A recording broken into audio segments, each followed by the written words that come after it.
résistants! Adieu les traîtres!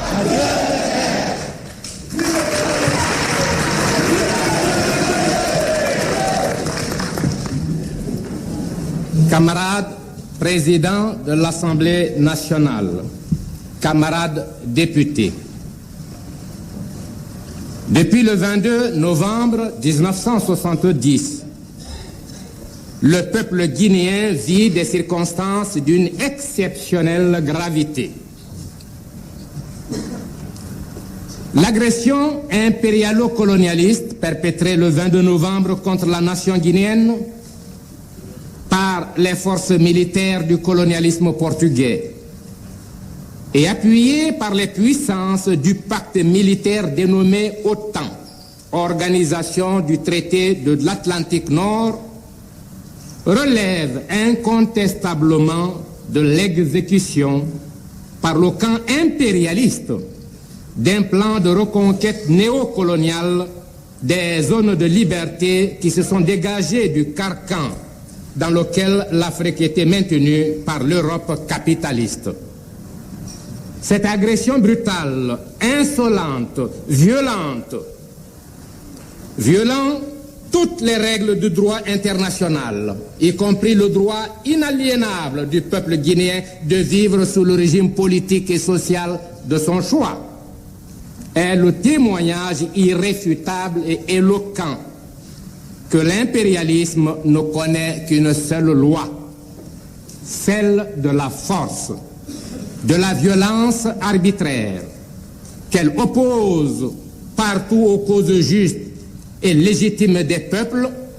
et notamment au droit à l'indépendance, à la souveraineté et à la paix des peuples d'Afrique, d'Asie et d'Amérique latine. Par une attaque militaire aussi sournoise que meurtrière, le fascisme portugais,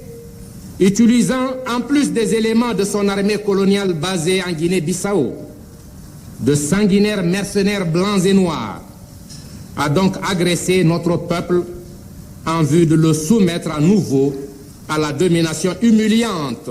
d'une volonté autre que la sienne et à des intérêts totalement étrangers à son devenir, à cet idéal de bonheur pour la réalisation duquel il concentre tous ses efforts et accepte tous les sacrifices. Cette ignoble agression visait, en plus de la recolonisation de notre pays, à l'anéantissement de la révolution socialiste, de la personnalité africaine et de la dignité dont est porteur le processus historique choisi par le peuple guinéen depuis son accession à la souveraineté le 2 octobre 1958. Cette inqualifiable agression contre le peuple guinéen ne visait pas seulement la destruction du progrès historique et social dans notre pays, elle tendait également à liquider du même coup la résistance du peuple frère de la Guinée-Bissau qui, dans les rangs du PAIGC, mène avec courage et détermination le noble combat de libération contre la domination étrangère, l'exploitation et l'oppression coloniale qui le maintiennent encore dans un état de profonde misère matérielle et morale. Aussi, au-delà de ces implications sataniques sur la vie de la République de Guinée et celle de la Guinée dite portugaise, l'une devant être sauvagement privée de sa souveraineté et l'autre de ses brillantes perspectives de libération, l'odieuse agression du 22 novembre visait-elle à la reconquête de l'Afrique qui ne doit, selon le plan de l'impérialisme, vivre que sous la botte étrangère et sous le poids de l'exploitation capitaliste. En effet, l'impérialisme a bien essuyé une défaite cuisante. Premièrement, en Algérie, dont il voulait confisquer les immenses richesses, notamment en gaz naturel et en pétrole. Deuxièmement, au Congo-Kinshasa, où, grâce à son fameux projet de l'État du Katanga, fort heureusement mort-né, il espérait se rendre maître de l'immense richesse que constituent l'uranium, le diamant et le cuivre que recèle le sous-sol de cette province. Troisièmement, en République fédérale du Nigeria, où il n'a pu, malgré une agression militaire des plus atroces, et cela durant 2 longues années, créer son fameux État de Biafra pour s'assurer le profit de l'exploitation des richesses pétrolières au détriment du patrimoine national nigérian.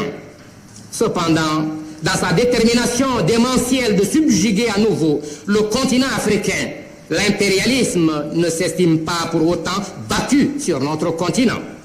Fondamentalement, l'origine, le but et les moyens de survie de l'impérialisme sont de nature économique. Aussi, partout et en tout temps, l'impérialisme agit-il contre la liberté, la souveraineté et le progrès des peuples, qu'il ne fait qu'exploiter à travers les pratiques anachroniques du capitalisme au seul profit des classes parasitaires, des bourgeoisies internationales et locales. Les causes de l'agression. Ces causes relèvent toutes de la contradiction antagonique et irréductible qui oppose depuis le premier contact établi entre l'Afrique et le système impérialiste nos peuples aux puissances capitalistes,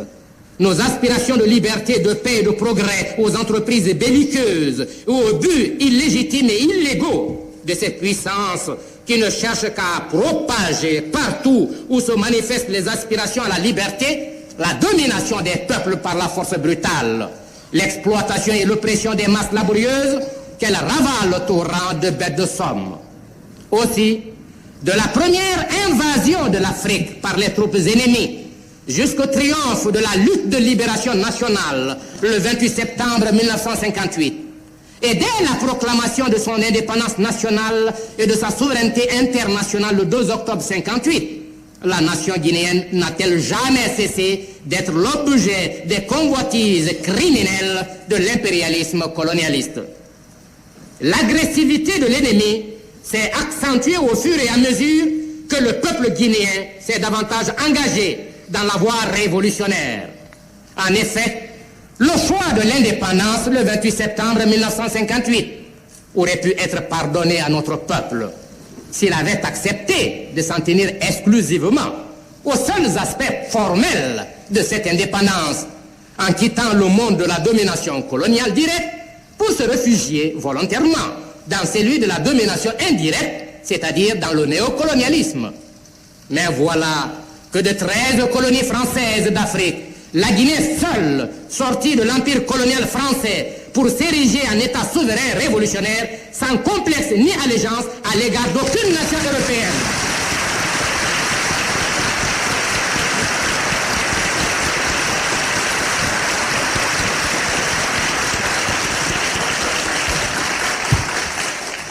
Mais voilà et encore que la jeune République de Guinée,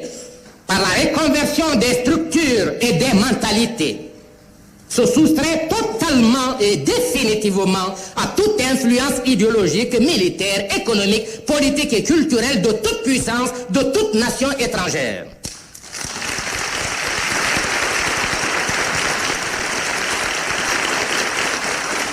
Et voilà enfin que sur les plans africains et international, la révolution, par la justesse de ses options, l'efficacité de ses structures organiques et le dynamisme de ses méthodes et principes d'action, arrive, par ses efforts méritoires, à jouir d'une influence grandissante et à exercer un rôle déterminant dans le mouvement des idées progressistes et dans le combat anti-impérialiste, anticolonialiste et anti-néocolonialiste en vue de l'émancipation totale des peuples d'Afrique et du progrès historique rapide de l'humanité.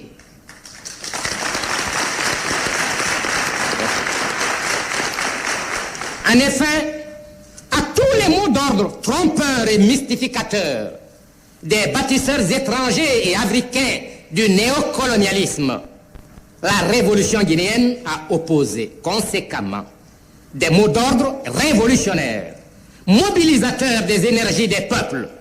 en vue de consolider les bases idéologiques et de renforcer les moyens pratiques de leur résistance victorieuse aux entreprises criminelles de l'impérialisme. La création d'une monnaie nationale, la nationalisation de toutes les banques et sociétés d'assurance, du commerce extérieur, des transports, de l'énergie, etc., le refus de concéder des bases militaires étrangères sur son sol, l'absence de toute assistance technique dans son administration, l'interdiction de tout centre culturel étranger sur son sol, l'étatisation révolutionnaire de tous les centres d'enseignement et d'éducation, l'interdiction de fonctionnement de toute entreprise industrielle et minière en dehors de l'administration ou du contrôle de l'État sous la forme d'économie mixte, l'intégration de toute l'armée à la fonction publique avec tous les droits politiques et les garanties de carrière reconnues aux citoyens à part entière d'une nation, la promulgation d'un code unique du travail, d'un statut unique de la fonction publique et d'un code unique de sécurité sociale, unifiant tous les droits et les avantages sociaux des travailleurs sans aucune discrimination de sexe et de catégorie professionnelle.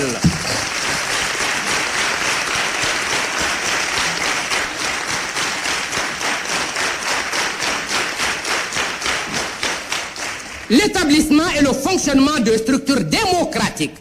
permettant au peuple d'exercer directement et concrètement tous les pouvoirs, d'assurer efficacement sa défense et de constituer ainsi une force redoutable. Ce sont là autant de réalités que les néocolonialistes ne peuvent admettre de gaieté de cœur. Ce grand progrès dans l'égalité et la démocratie sociale, réalisé par l'État révolutionnaire guinéen,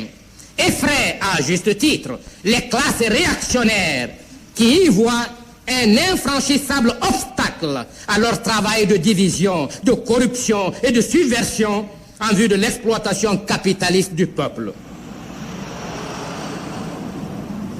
Surtout, et à un degré incomparable, l'implantation omniprésente du Parti démocratique de Guinée dans tous les milieux du territoire national. Les attributions révolutionnaires des PRL, pouvoirs révolutionnaires locaux, des comités d'unité de production, CUP, les fonctions dynamiques d'étude et de coordination de l'action multiforme du peuple, exercées par des organismes aussi représentatifs et aussi efficaces que sont les 210 sections et les 30 fédérations du PDG. La décentralisation et l'adaptation de l'administration désormais placée sous le contrôle direct du peuple lui-même. L'organisation systématique des différentes couches sociales, travailleurs, femmes, jeunes, militants en uniforme, etc. Dans l'unique cadre de l'unité populaire révolutionnaire, constitue de sérieux motifs d'enragement pour ceux qui veulent seulement que le peuple reste courbé, sans responsabilité, sans droit et sans dignité, sous la botte des classes exploiteuses qu'il constitue. Comment l'impérialisme, qui occupe arbitrairement l'Angola, le Mozambique, le Zimbabwe, la Namibie, la Guinée-Bissau et les îles du Cap-Vert, et applique sans vergogne la discrimination raciale en Azanie, peut-il admettre que la révolution se consolide en Guinée libre? Comment le néocolonialisme qui, en fait, soumet le peuple africain à la primauté de ses droits illégaux et de ses intérêts de privilèges illégitimes dans certains États du continent, peut-il admettre le progrès rapide de l'économie guinéenne qui risque de remettre en question ses privilèges illégitimes dans ces États? Comment les capitalistes, qui ne peuvent exporter au détriment de l'économie guinéenne des capitaux et des super-bénéfices réalisés ici, peuvent-ils se soumettre sans réaction agressive aux seuls intérêts de la nation guinéenne? Ces diverses et nombreuses contradictions antagoniques qui opposent dans tous les domaines l'impérialisme et ses succédanés aux légitimes aspirations progressistes des peuples ont leur ramification logique, leur prolongement interne dans les rapports intrasociaux des peuples. En effet, tout ce qui est socialement et humainement de la nation n'est pas forcément du peuple. Si toutes les classes sociales et tous les individus peuvent se réclamer du peuple, tous ne sauraient réellement et sincèrement l'incarner dans sa personnalité, dans ses intérêts et dans ses aspirations. Tout n'est donc pas le peuple. Pareille identification serait une confusion éminemment préjudiciable à la conduite stratégique de la lutte des classes pour le seul intérêt du peuple. En disant que tout n'est pas peuple, nous entendons dans le concept de peuple la classe du peuple qui, elle, renferme également tous les intérêts, toutes les aspirations, toute la volonté populaire à l'exclusion de tous autres intérêts, toutes autres aspirations, toute autre volonté. Seules les classes et les couches sociales laborieuses constituent le peuple.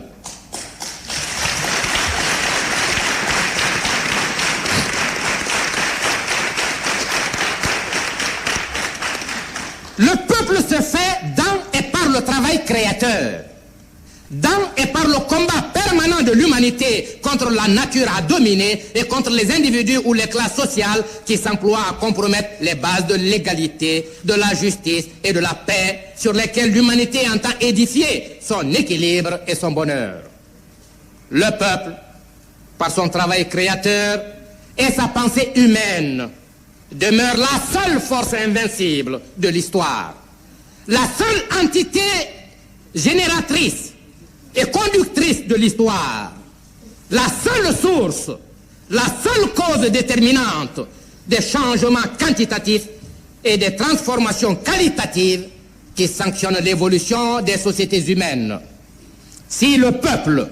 dans sa nature permanente, dans ses aspirations et dans son comportement, reste l'élément le plus pur, le plus sûr, le plus honnête, le plus disponible au progrès, nous ne devons jamais oublier qu'au sein du peuple, l'impureté, l'illégalité, l'illégitimité demeurent également. Elles sont exprimées dans le comportement réactionnaire, dans les conceptions rétrogrades et dans l'œuvre destructrice des individus et des groupes sociaux mus par la cupidité, l'égoïsme et l'immoralité. C'est dire que le peuple renferme à la fois le peuple vrai et l'antipeuple.